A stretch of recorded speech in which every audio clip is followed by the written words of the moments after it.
Assalomu alaykum. Hamma Shohjahon Sardor Mamadaliyevni osh bilan mastavaga solishtirgan degan gaplarga munosabatingiz va Sardor bilan aloqangiz qanday?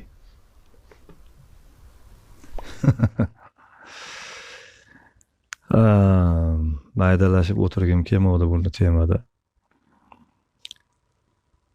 Qisqa va lo'nda qilib aytganda, u bolalar aynan bizni stilimizni olib chiqqan bolalar. Bizni imijimizni, qo'shiq aytish uslubimizni olib chiqib aytgan bolalar. Biz undan hech xafa bo'lmaganmiz. Endi lekin uni mard bo'lib tan olish ham kerak-da odam. Hatto hali tanilmagan paytida Namangonda aeroport yonida restoran bor. Shu yerga men to'yga kirganimda ayol soqiyni aytib turgan paytni ustiga kirganmiz.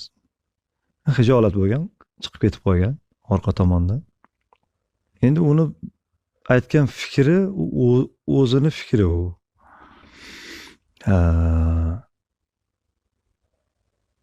U shunaqa deb sanayapti ekan bizni. Sanaversin, u uni fikri u.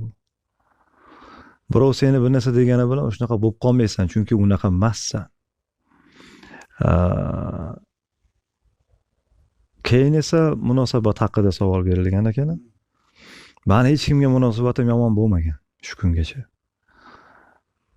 Bir joyda bir yilmikin, 2 yilmikin, 2 yil bo'ldi shekilli.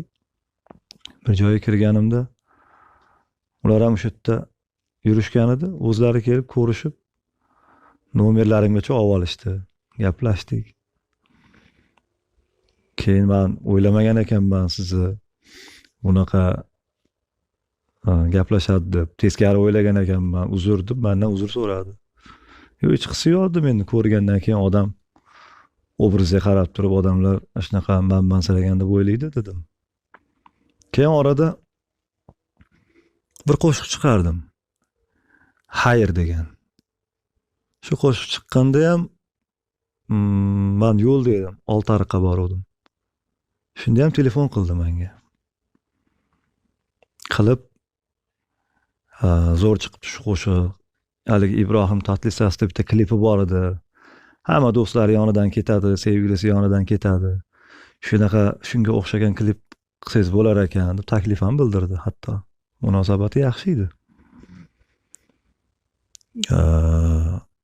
Keyin ozgina vaqt o'tdi-da, Karvon ko'rdim ashulasini sal boshqacha qilib buzib aytishdi.